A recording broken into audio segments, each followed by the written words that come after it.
नमस्कार दोस्तों, अथर्व एजुकेटर के इस YouTube प्लेटफॉर्म पर एक बार पुनः आपका स्वागत है।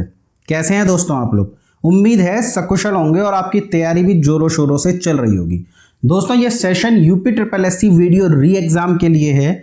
जैसे कि आप जानते ही हैं कि लगभग 18 जून को यूपी ट्रिपल एससी वीडियो री एग्ज़ाम की डेट फाइनल हो गई है। लगभग फाइनल हो चुकी है, यानी अब आपके पास तैयारी के लिए केवल 50-55 दिन ही बाकी हैं।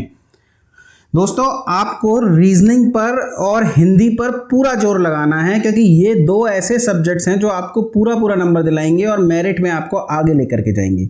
लेकिन इस चक्कर में जनरल नॉलेज को, जीके को मत छोड़ दीजिएगा दोस्तों, क्योंकि जीके में 50 क्वेश्चन आने हैं और माइनस मार्किंग है 50% की, यानी तुक्के के लिए स्थान नहीं है। और बिना जीके की सुदृढ़ तैयारी के आप मेरिट क्रॉस नहीं कर सकते।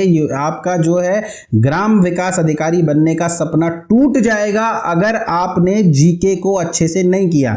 जीके जिसमें ज्योग्राफी है, हिस्ट्री है, पॉलिटी है, इकोनॉमिक्स है, करंट अफेयर है, यूपी जीके है। यदि आपने इन सभी को अच्छे से नहीं करा तो मान के चलिए दोस्तों कि आप ग्राम विकास अधिकारी नहीं बन पाएंगे। यानी जितना समय आपको रीजनिंग को देना है, जितना समय आपको हिंदी को देना है, उससे ज़्यादा समय आपको देना है जीके को। चलिए आज का सेशन में प्रारंभ करता हूं। आज का ये जो सेशन है हमारा दोस्तों, ये ज्योग्राफी के दो बेहद ही महत्वपूर्ण टॉपिकों का समन्वय है। एक है नहरें और एक है नदी किनारे स्थित नगर। अगर आप यूपी ट्रिपल एससी के पिछले एग्जाम्स देखें तो आप देखेंगे कि इन दोनों ही टॉपिकों से डायरेक्ट प्रश्न पूछे गए हैं। और प्रश्न जो हैं वो कुछ ही चीज़ों के आसपास आते हैं। जैसे हम बात करें नहरों में तो स्वेज नहर से प्रश्न आ जाता है, पनामा नहर से प्रश्न आ जाता है, कील नहर से प्रश्न आता है, मैनचेस्टर नहर से आता है, बकिंगम नहर से आता है, डॉन वोल्गा नहर से आता है। ये 7-8 नहरें हैं जिनसे प्रश्न आते हैं। प्रश्न कई प्रकार से आते हैं, घुमा फिरा के आते हैं, लेकिन आते इन्हीं 7-8 नहरों से हैं। इसी प्रकार मुश्किल से 15-20 नगर हैं जो नदियों के और झीलों के किनारे स्थित हैं, वो आपको पढ़ने हैं। अगर आप इन्हें अच्छे से कर लेते हैं दोस्तों तो मान के चलिए एग्जाम में आपके 1 से 2 नंबर पक्के हो जाएंगे। चलिए आपका ज़्यादा समय नहीं लेता, सीधे सेशन प्रारंभ करता हूं। पर उससे पहले यदि दोस्तों आप चैनल पर पहली बार आए हैं या फिर अभी तक आपने चैनल को सब्सक्राइब नहीं किया है तो मेरा नम्र निवेदन है दोस्तों, प्लीज़ चैनल को सब्सक्राइब कर दीजिए। और यदि सेशन पसंद आए तो वीडियो को लाइक भी कीजिएगा और अपने दोस्तों को भी इसे शेयर कीजिए दोस्तों, क्योंकि जितना ज़्यादा इस वीडियो को देखा जाएगा, जितने ज़्यादा वीडियोस पर व्यू आएंगे, उतना मेरा मोटिवेशन बढ़ेगा और उतने ही अच्छे सेशन में आपके लिए लेकर के आऊँगा। चलिए प्रारंभ करता हूँ आज का पहला प्रश्न। आज का पहला प्रश्न है, कौन सी नहर भूमध्य सागर एवं लाल सागर को आपस में जोड़ती है? आपसे पूछा जा रहा है भूमध्य सागर और लाल सागर को आपस में कौन सी नहर जोड़ती है। यदि हम बात करें तो प्रश्न का उत्तर देख लेते हैं। सबसे पहले तो प्रश्न का उत्तर क्या हो जाएगा? प्रश्न का उत्तर हो जाएगा दोस्तों स्वेज नहर। यानी भूमध्य सागर और लाल सागर को आपस में कौन सी नहर जोड़ती है? तो वो नहर हो जाएगी स्वेज नहर। यदि हम बात करें स्वेज नहर की कि स्वेज नहर का निर्माण किसने करवाया, तो स्वेज नहर का निर्माण किया है ब्रिटेन ने, यानी कि यूनाइटेड किंगडम ने। स्वेज नहर का निर्माण कहाँ पर करवाया गया? अगर आपसे ये प्रश्न पूछ लिया जाए तो इसका निर्माण करवाया है मिस्र देश की भूमि को काट करके, यानी मिस्र में। वर्तमान में इस नहर पर किसका अधिकार है? मिस्र का अधिकार है। और इसका निर्माण किसने करवाया? यूके ने। निर्माण प्रारंभ कब हुआ? प्रारंभ कब? बात हो रही है निर्माण की। तो ये जो निर्माण है ये प्रारंभ हुआ था 1959 में, यानी गांधी जी के जन्म से 10 वर्ष पूर्व। गांधी जी का जन्म कब हुआ है? 1969 में। और ये निर्माण पूरा कब हुआ? तो ये हुआ है 1969 में, यानी जिस वर्ष गांधी जी का हुआ जन्म। और किन दो सागरों को ये नहर जोड़ती है? अगर ये आपसे पूछ लिया जाए तो ये नहर जो है भूमध्य सागर और लाल सागर को जोड़ती है। भूमध्य सागर एवं लाल सागर को जोड़ती है। यानी उत्तर दिशा की तरफ इस नहर में जो सागर है वो है भूमध्य सागर और दक्षिण दिशा की तरफ लाल सागर। सत्य में पूछ लेता है दक्षिण दिशा की तरफ जो है भूमध्य सागर स्थित है और उत्तर दिशा की तरफ लाल सागर, कथन गलत हो जाएगा। भूमध्य सागर और लाल सागर को जोड़ रही है सुएज नहर, लेकिन उत्तर दिशा की ओर भूमध्य सागर स्थित है जबकि दक्षिण दिशा की ओर लाल सागर। तो भूमध्य सागर और लाल सागर को आपस में कौन सी नहर जोड़ती है? तो प्रश्न का उत्तर हो जाएगा सुएज नहर। चलिए अगला प्रश्न देखते हैं। यूके के द्वारा किस देश की भूमि को काट करके सुएज नहर का निर्माण करवाया गया? तो निर्माण किसने करवाया? यूके ने करवाया। किस देश की भूमि को काट करके करवाया? तो मिस्र देश की भूमि को काट करके करवाया। किन दो सागरों को आपस में जोड़ती है? तो भूमध्य सागर और लाल सागरों को आपस में जोड़ती है। निर्माण प्रारंभ कब हुआ? 1959 में। पूरा कब हुआ? 1969 में। इसी तरीके से दोस्तों ये प्रश्न आपको रटे होने चाहिए। चलिए अगला प्रश्न देखते हैं। निम्न में से कौन सी लेक सुएज नहर का हिस्सा नहीं है? Timsah lake, great bitter lake, little bitter lake.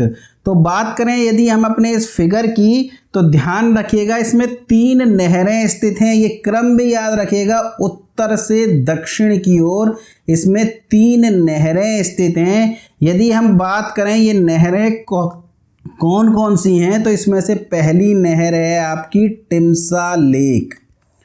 पहली नहर कौन सी हो जाएगी?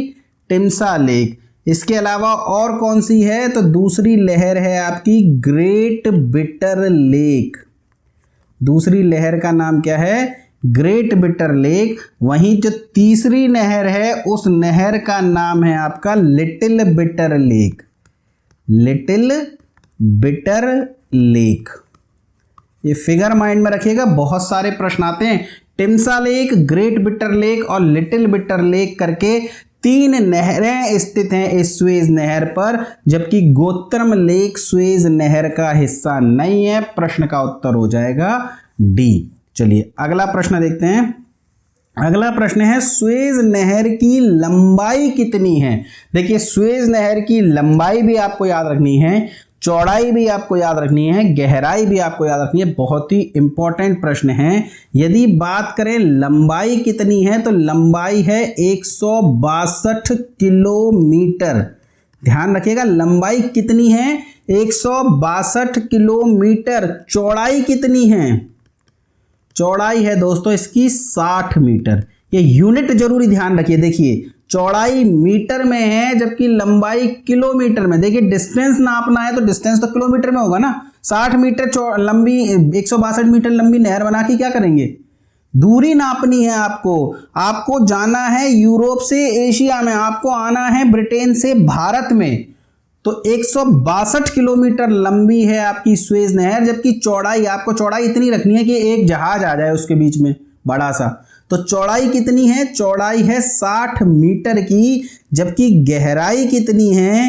तो इसकी गहराई है 10 मीटर की। यानी कि चौड़ाई और गहराई मीटर में है और लंबाई किलोमीटर में। होगा क्या दोस्तों? चौड़ाई निम्न में से कौन सा सुमेलित है? चौड़ाई 60 किलोमीटर और आपके माइंड में 60 रहेगा, आपको हाँ ठीक है 60 मीटर है, लंबाई 162 किलोमीटर है और गहराई 10 मीटर है। ये याद रखिएगा। प्रश्न का उत्तर हो जाएगा ए। यानी कि लंबाई 162 किलोमीटर, चौड़ाई 60 किलोमीटर और 60 मीटर और गहराई 10 मीटर। चलिए अगला प्रश्न है। निम्न में से किस देश के द्वारा पनामा देश की भूमि को काट करके पनामा नहर का निर्माण किया गया? तो सुएज नहर के बाद जो दूसरी हमारी महत्वपूर्ण नहर है वो पनामा नहर है। सुएज नहर का निर्माण यूके ने करवाया था मिस्र देश की भूमि को काट करके, जबकि पनामा देश का जो निर्माण है वो संयुक्त राज्य अमेरिका ने करवाया है पनामा देश की भूमि को काट करके। क्यों करवाया था अमेरिका ने इसका निर्माण? तो अमेरिका ने इसका निर्माण इसलिए करवाया था कि अपने ही देश के 2 नगरों को वो जोड़ देना चाहता था। यानी अगर ये बात करें हम यूएसए की, तो इसके पूर्वी किनारे पर एक नगर स्थित है और इस नगर का नाम है न्यूयॉर्क, और इसके पश्चिमी किनारे पर एक नगर स्थित है, इस नगर का नाम है सैन फ्रांसिस्को। और इन दोनों नगरों पर जाने के लिए इसे समुद्री मार्ग से ऐसे घूम के जाना पड़ता था।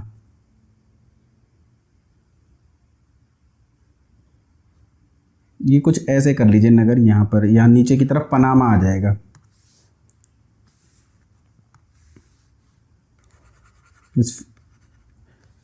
तो इसने पनामा देश की भूमि को काट करके इन दोनों देशों के, इन दोनों नगरों के बीच में एक सीधी नहर बना दी। तो इससे ये न्यूयॉर्क और सैन फ्रांसिस्को की ये जो यात्रा थी, ये जो डिस्टेंस था जल मार्ग से, ये बहुत ज़्यादा कम हो गया। तो ये जो आपसे पूछा जा रहा है कि पनामा नहर का निर्माण किसने करवाया, तो वो तो करवाया है संयुक्त राज्य अमेरिका ने। किस देश की भूमि को काट करके करवाया है, तो वो करवाया है आपका पनामा देश की भूमि को काट करके। तो यहाँ पर एक हेडिंग लगा लीजिए, पनामा नहर। पनामा नहर के बारे में हम कुछ बात करें तो पनामा नहर जो है, ये अगर इसे आप नहर का फिगर थोड़ा सीधे रख लीजिए, अगर ये एक नहर है तो ध्यान रखिएगा, ये नहर जो है उत्तरी अटलांटिक महासागर, इस तरफ कौन सा है, उत्तरी अटलांटिक महासागर। न्यूयॉर्क की तरफ कौन सा हो जाएगा, उत्तरी अटलांटिक महासागर, जबकि दूसरी तरफ कौन सा हो जाएगा, वो हो जाएगा उत्तरी प्रशांत महासागर। उत्तरी प्रशांत महासागर, यानी कि पनामा नहर किन दोनों को जोड़ रही है, तो उत्तरी अटलांटिक महासागर को उत्तरी प्रशांत महासागर से जोड़ रही है। इसके अलावा ध्यान रखिएगा कि ये कैरेबियन सागर को पनामा की खाड़ी से भी जोड़ती है, यानी कैरेबियन सागर को पनामा की खाड़ी से भी जोड़ती है। यानी प्रश्न पूछा जा सकता है कि ये जो पनामा नहर है ये किन दोनों को आपस में जोड़ती है, तो उत्तरी अटलांटिक महासागर को उत्तरी प्रशांत महासागर से भी जोड़ती है, साथ ही कैरेबियन सागर को पनामा की खाड़ी से भी जोड़ती है। और पनामा नहर का जो निर्माण है वो किसने करवाया है, तो निर्माण इसका करवाया है यूएसए ने। कहाँ पर करवाया है, तो ये करवाया है आपका पनामा देश में, यूएसए के द्वारा पनामा देश में करवाया गया है। कब प्रारंभ हुआ निर्माण, अगर ये आपसे पूछ ले तो 1914 में प्रारंभ हुआ, और पूरा कब कर लिया गया, तो बहुत ज़्यादा समय नहीं लगा था, 1998 में निर्माण पूरा कर लिया गया। यानी निर्माण पूरा कब हुआ है, तो ये हुआ है आपका 1998 में। चलिए प्रश्न देख लेते हैं, हमारा प्रश्न क्या था।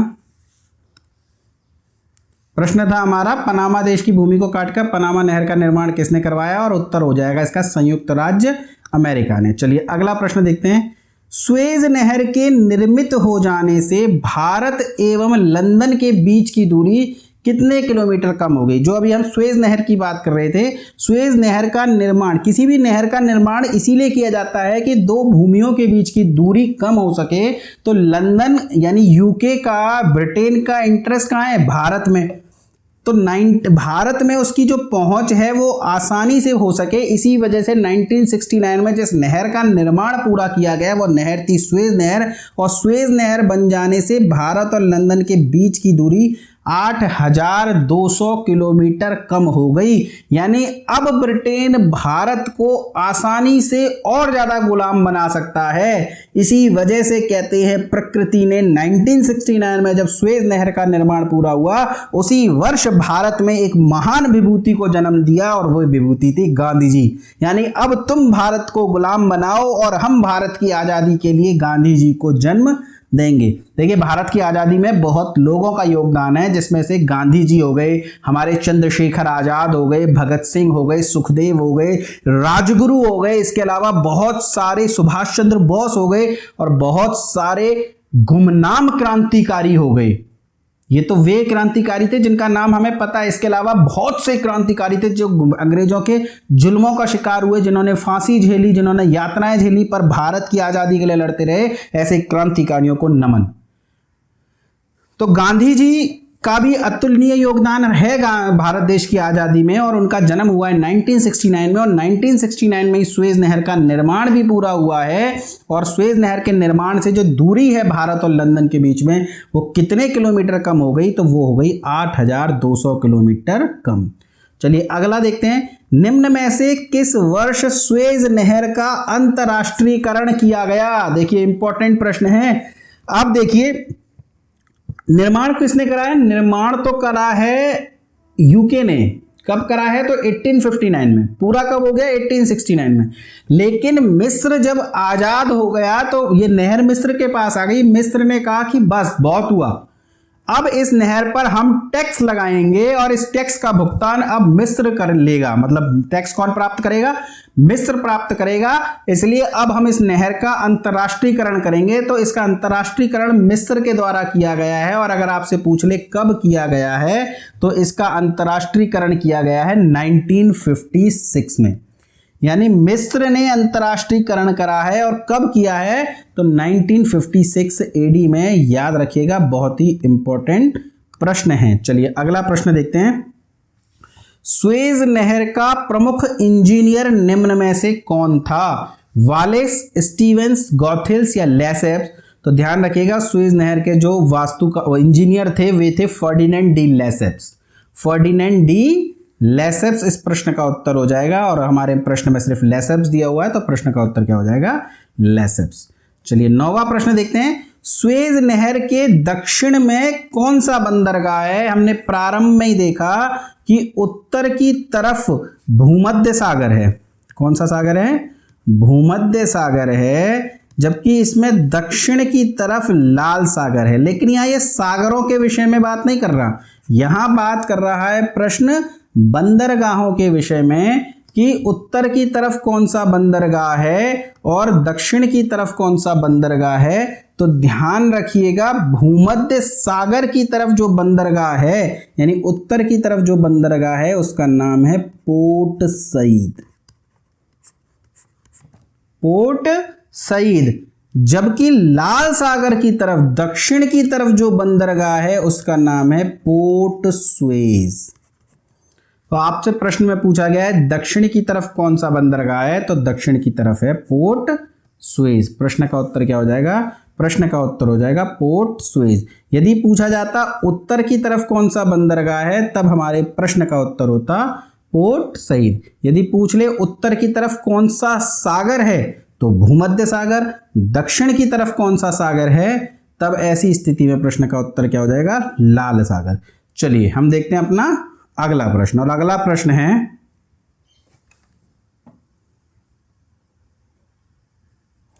पनामा नहर के संबंध में असत्य कथन की पहचान कीजिए।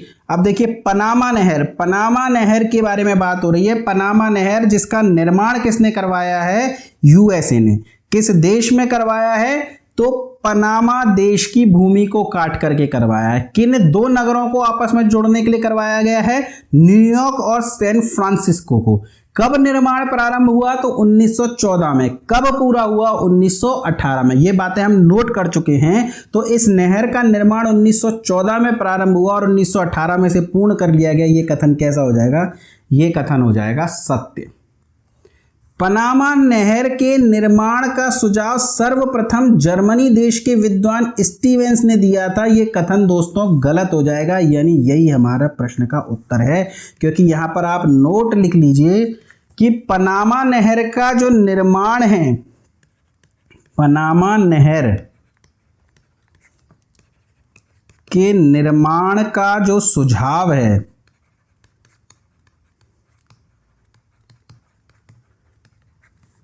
वह सर्वप्रथम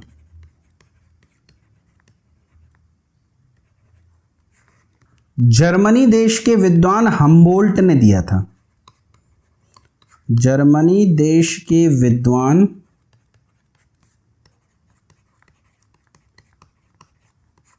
हम्बोल्ट ने दिया था, ना कि स्टीवेंस ने। तो प्रश्न का ये जो कथन है ये गलत हो जाएगा। जबकि अगला है, नहर के निर्मित हो जाने से यूएसओ के न्यूयॉर्क और सैन फ्रांसिस्को शहर के बीच की दूरी 12,800 किलोमीटर कम हो गई। ये बिल्कुल सही है। सुएज नहर के निर्माण से लंदन और भारत के बीच की दूरी 8,200 किलोमीटर कम हो गई थी। जबकि पनामा नहर के निर्माण से यूएसए के न्यूयॉर्क और सैन फ्रांसिस्को शहर की दूरी 8,000 किलोमीटर कम हो गई थी। यह नहर कैरेबियन सागर को पनामा सागर से जोड़ती है। यह कथन भी आपका सही हो जाएगा। प्रश्न का उत्तर हो जाएगा बी। चलिए अगला प्रश्न देखते हैं। ये सारे वही नोट्स हैं जो मैंने आपको नोट कराए थे, आप देख लीजिएगा इन्हें। निम्न में से कील नहर का निर्माण किस देश ने किया था? अब देखिए, तीसरी हमारी जो सबसे इंपॉर्टेंट नहर आती है वो नहर है कील नहर। तो कील नहर का निर्माण किस देश ने किया है? तो जर्मनी ने किया है। और कील नहर का निर्माण किसने किया है? तो जर्मनी ने। कहां किया है? तो जर्मनी में ही किया है। यानी इस देश का निर्माण जर्मनी ने किया है। और किस देश की भूमि को काट करके किया है? तो अपने ही देश की भूमि को काट करके इस नहर का निर्माण किया है। तो क्यों किया है? ताकि वो उत्तरी सागर और बाल्टिक सागर को आपस में जोड़ सके। उत्तरी सागर और बाल्टिक सागर को आपस में जोड़ सके। तो आपको ध्यान रखना है, सुएज नहर की बात करें तो भूमध्य सागर, लाल सागर। यदि बात करें हम पनामा नहर की तो उत्तरी अटलांटिक महासागर और उत्तरी पश्चिमी महासागर, या फिर आपका कैरेबियन सागर और पनामा की खाड़ी। और यदि बात करें हम कील नहर की तो उत्तरी सागर और बाल्टिक सागर को जोड़ सके। और कील नहर का निर्माण किसने करवाया है? जर्मनी ने ही करवाया है। अपने देश की भूमि को काट कर ही करवाया है। तो इंपॉर्टेंट प्रश्न है। चलिए अगला है, कील नहर की लंबाई निम्न में से कितनी है? तो कील नहर की जो लंबाई है वो है 99 किलोमीटर। और कील नहर के निर्माण से, कील नहर का जो निर्माण है जो कि उत्तरी सागर और बाल्टिक सागर के मध्य में हुआ है, बाल्टिक सागर को जोड़ने के लिए हुआ है। इसकी लंबाई 99 किलोमीटर है। पर इसके निर्माण से जो इन दोनों सागरों के बीच की दूरी है वो कम होगी कि नहीं होगी? वो कितने किलोमीटर कम हो गई है? तो वो हो गई है आपकी 600 किलोमीटर कम। ओहो, अगला प्रश्न यही था। तो चलिए इस प्रश्न का उत्तर क्या हो जाएगा? इस प्रश्न का उत्तर हो जाएगा 600 किलोमीटर कम हो गई है उत्तरी सागर एवं बाल्टिक सागर के मध्य की दूरी। किस नहर के निर्माण से कम हुई है? तो कील नहर के निर्माण से कम हुई है। चलिए अगला प्रश्न है, कील नहर का प्रारंभिक नाम क्या था? हिटलर नहर, केसर विल्हेम नहर, बर्लिन नहर या फुरियर नहर? तो कील नहर जो कि उत्तरी सागर और बाल्टिक सागर को जोड़ती है, इसका निर्माण जर्मनी ने करवाया है। जर्मनी देश की भूमि को काट कर ही करवाया है। इसकी लंबाई 99 किलोमीटर है और इसके बन जाने से उत्तरी सागर और बाल्टिक सागर के मध्य की दूरी 600 किलोमीटर कम हो गई है। इसका निर्माण किया कब गया था? तो ध्यान रखना, इसका निर्माण 1895 में किया गया था। और लेकिन इस समय से कील नहर नहीं कहते थे, बल्कि इस समय से क्या कहते थे? केसर विल्हेम नहर। केसर विल्हेम नहर इसे कहा जाता था। 1948 में इस नहर का नाम क्या कर दिया गया? इसे कहा जाने लगा कील नहर। तो कील नहर का प्रारंभिक नाम क्या था? तो प्रश्न का उत्तर हो जाएगा केसर विल्हेम नहर। चलिए अगला प्रश्न देखते हैं।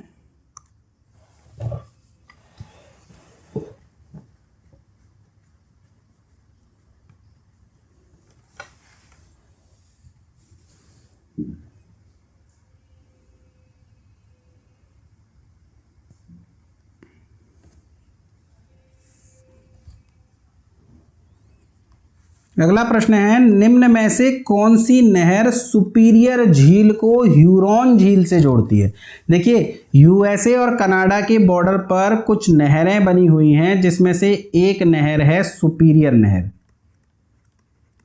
सुपीरियर झील, सॉरी नहर नहीं झील बनी हुई है, झील हैं, एक का नाम है सुपीरियर झील, एक हो जाएगी आपकी मिशिगन झील, मिशिगन झील, एक हो जाती है आपकी ह्यूरॉन झील,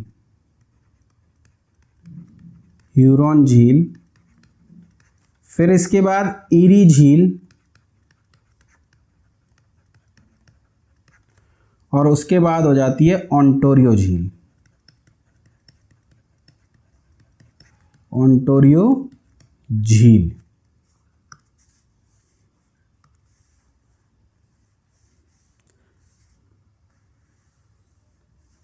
तो दोस्तों सुपीरियर झील और ह्यूरॉन झील को आपस में जोड़ने के लिए जो नहर का निर्माण किया गया है, आपसे वो नहर पूछ रहा है, तो ध्यान रखिएगा वो नहर हो जाएगी सू नहर।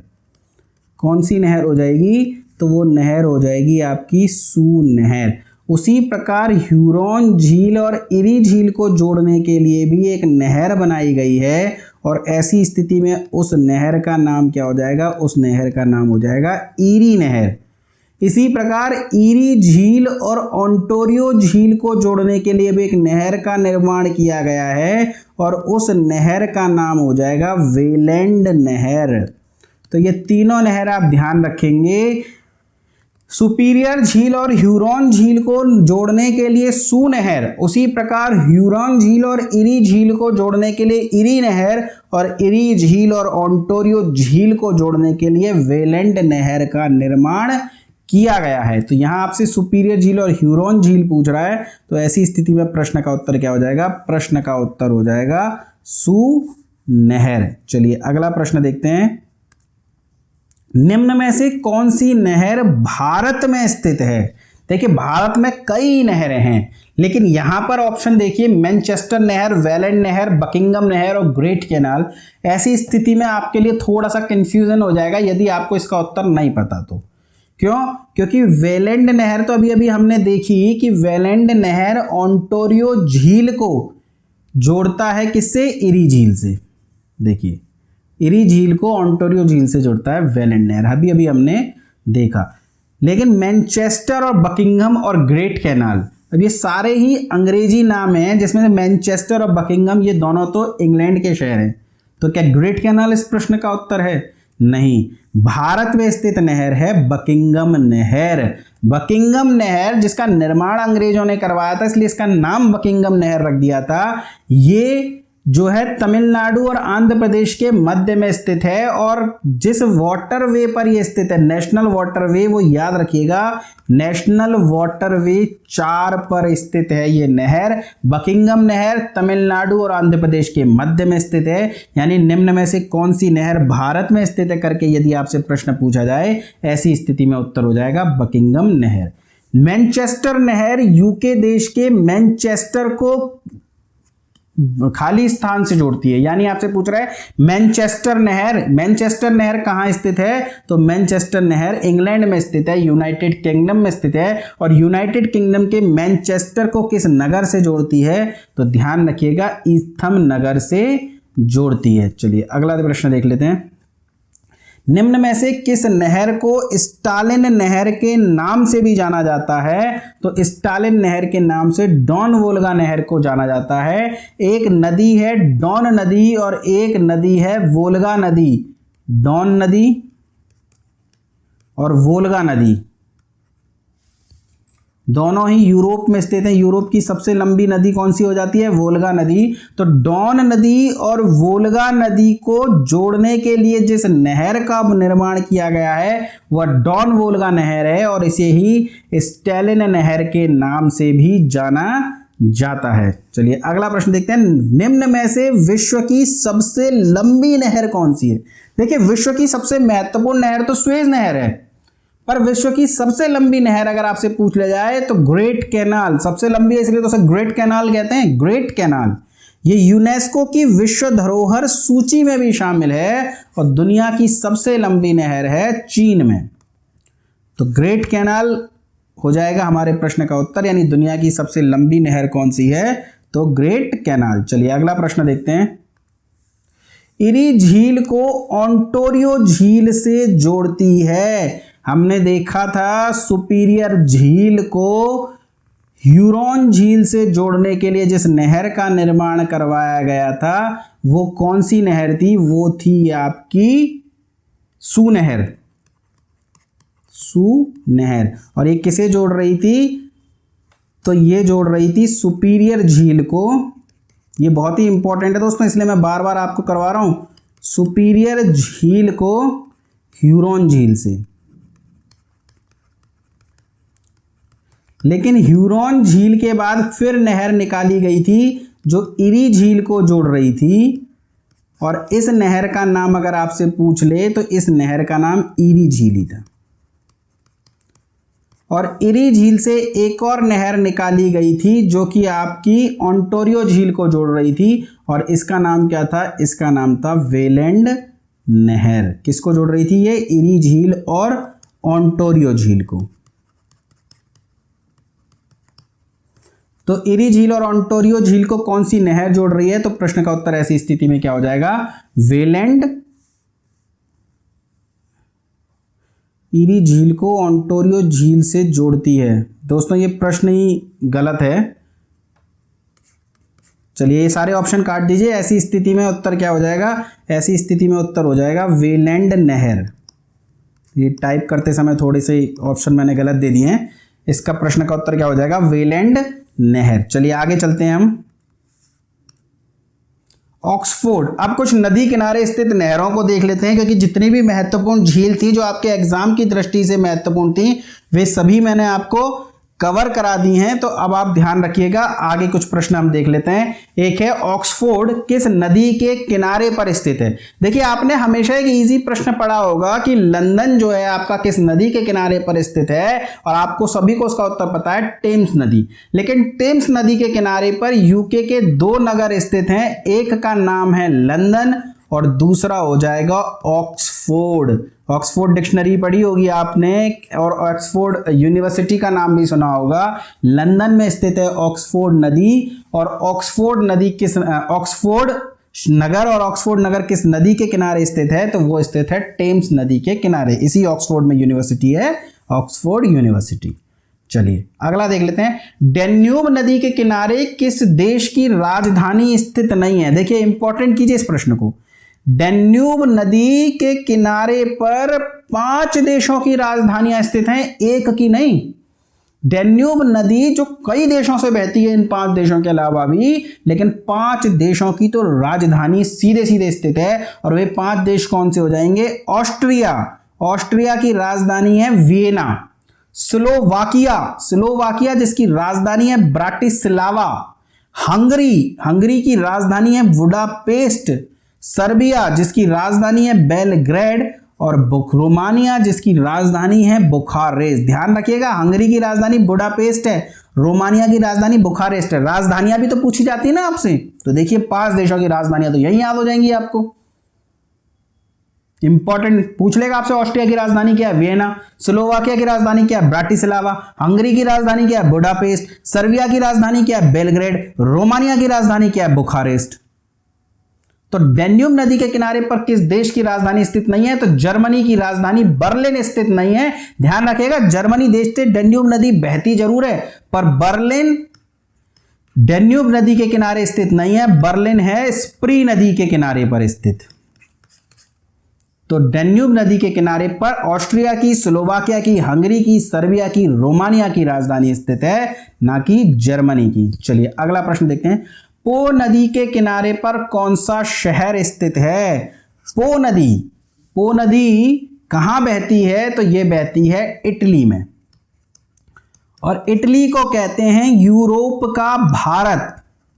क्या कहते हैं? अगर उपनाम पूछ ले आपसे यूरोप का भारत किसे कहते हैं, तो इटली को कहते हैं। और पो नदी को क्या कहते हैं? पो नदी को कहते हैं यूरोप की गंगा। तो यूरोप का भारत इटली को कहते हैं, यूरोप की गंगा पो नदी को कहते हैं। पो नदी के किनारे पर जो शहर स्थित है वो शहर कौन सा हो जाएगा? वो हो जाएगा ट्यूरिन नामक यह शहर। चलिए अगला प्रश्न देखते हैं। मिस्र की राजधानी काहिरा निम्न में से किस नदी के किनारे स्थित है? मिस्र को क्या कहते हैं दोस्तों? नील नदी का वरदान। नील नदी का वरदान कहा है हेरोडोट्स ने मिस्र को, और मिस्र की राजधानी है काहिरा, और वह किस नदी के किनारे पर स्थित है? तो नील नदी के। देखिए 6 देशों की राजधानियां इसी वीडियो सेशन में याद हो गई आपको, ठीक है। तो मिस्र की राजधानी क्या है? काहिरा। और याद कराता हूं आपको एक और राजधानी, चलिए। अगला प्रश्न है किनशासा किस नदी के किनारे पर स्थित है? तो पहले बताइए किनशासा किसकी राजधानी है?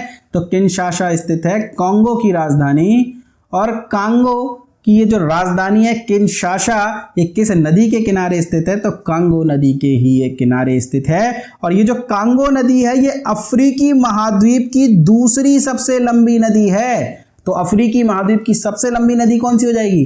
भैया अफ्रीकी महाद्वीप की सबसे लंबी नदी वही होगी जो विश्व की भी सबसे लंबी नदी है, यानी कि नील नदी। लेकिन अफ्रीकी महाद्वीप की दूसरी सबसे लंबी नदी कौन सी हो जाएगी? ऐसी स्थिति में आपके प्रश्न का उत्तर हो जाएगा कांगो। चलिए अगला प्रश्न देखते हैं। श्वेत नील और नीली नील का विलय निम्न में से किस शहर में होता है? तो देखिए 2 धाराएं हैं, एक है श्वेत नील और एक है नीली नील। इन दोनों धाराओं के रूप में नील नदी निकलती है, और इसका विलय एक स्थान पर होता है, और उस स्थान का नाम है खार्तून। यानी इसको आप कह लीजिए नीली नील, और इसको आप कह लीजिए श्वेत नील। और इन दोनों के रूप में ये नदी निकलती है। खार्तून नामक स्थान पर ये नदी मिलती है, और खार्तून से एक नदी के रूप में ये चलती है। इसे हम कहते हैं नील नदी, और इसी नदी के किनारे पर काहिरा स्थित है। तो ध्यान रखिएगा खार्तून, और ये खार्तून किसकी राजधानी है? तो ये राजधानी है उत्तरी सूडान की। किनशासा किसकी राजधानी है? कांगो की। काहिरा किसकी राजधानी है? मिस्र की। और नैरोबी किसकी राजधानी है? तो केन्या की राजधानी है। तो 5 देश तो वो हो गए जो कि किस नदी के किनारे पर स्थित हैं? अभी अभी हमने चर्चा करी थी डेन्यूब नदी के किनारे पर Austria, Slovakia, Hungary, Serbia, Romania. इसके अलावा 4 हो गए काहिरा जो कि मिस्र की राजधानी है, खार्तून जो उत्तरी सूडान की राजधानी है, किनशासा जो कि कांगो की राजधानी है, और नैरोबी जो कि केन्या की राजधानी है। तो देखिए लगभग 200 देश हैं इस देश में, जबकि आपको 50-60 राजधानियां याद करनी है, जिसमें से मैंने आपको आज इंपॉर्टेंट 9 राजधानियां आपको इसी में याद करा दी। तो आप ज्योग्राफी का देख लीजिए कितना इंपॉर्टेंट वीडियो लेक्चर है ये। राजधानियां इसमें आपको याद करा रहा हूं, नदियों के किनारे नगर आपको याद करा रहा हूं, और नहरें भी आपको मैं यहीं याद करा रहा हूं। चलिए आगे चलते हैं हम, और अगला प्रश्न देख लेते हैं। ली हार्वे निम्न में से किस नदी के किनारे स्थित है? दोस्तों आपने इंपॉर्टेंट फिर एक प्रश्न पढ़ा होगा, पेरिस किस नदी के किनारे पर स्थित है? फ्रांस की राजधानी पेरिस किस नदी के किनारे पर स्थित है? लीजिए और आ गया फ्रांस। फ्रांस की राजधानी पेरिस स्थित है आपका सीन नदी के किनारे पर। 10 देश हो गए, हालांकि पेरिस सभी को पता होगा कि फ्रांस की राजधानी है। तो सीन नदी के किनारे पर स्थित है, और इसी सीन नदी के किनारे पर फ्रांस का एक और नगर स्थित है जिसका नाम है ली हार्वे। तो इंपॉर्टेंट नगर है, आपसे पूछा जा सकता है, ध्यान रखिएगा। अगला है शिकागो किस झील के किनारे स्थित है? दोस्तों अभी अभी हमने कई बार कुछ झीलें पढ़ी, जिसमें से एक थी सुपीरियर झील, दूसरी थी मिशिगन झील, उसके बाद ह्यूरॉन झील, फिर इरी झील, और फिर ऑन्टोरियो झील। ये साइज पर मत जाइएगा, सबसे बड़ी झील सबसे छोटी झील वो मुझे सब पता है, बात करेंगे हम झीलों में। तो ध्यान रखिएगा, इसकी बात है मिशिगन झील।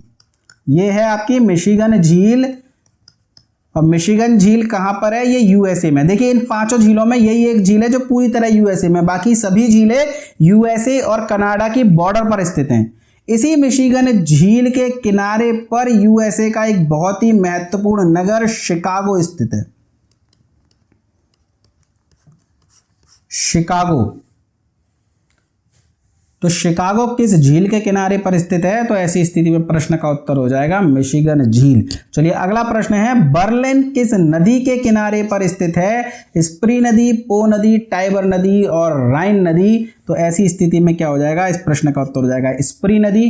पो नदी जिसके किनारे पर ट्यूरिन स्थित है, टाइबर नदी के किनारे पर कौन सा नगर स्थित है, ये आपका हो जाएगा होमवर्क। आप बताएंगे मुझे टाइबर नदी के किनारे पर कौन सा नगर स्थित है। इस प्रश्न का उत्तर मैं अगले वीडियो में दूंगा, ये आपका टास्क है, प्लीज इसे पूरा कीजिएगा।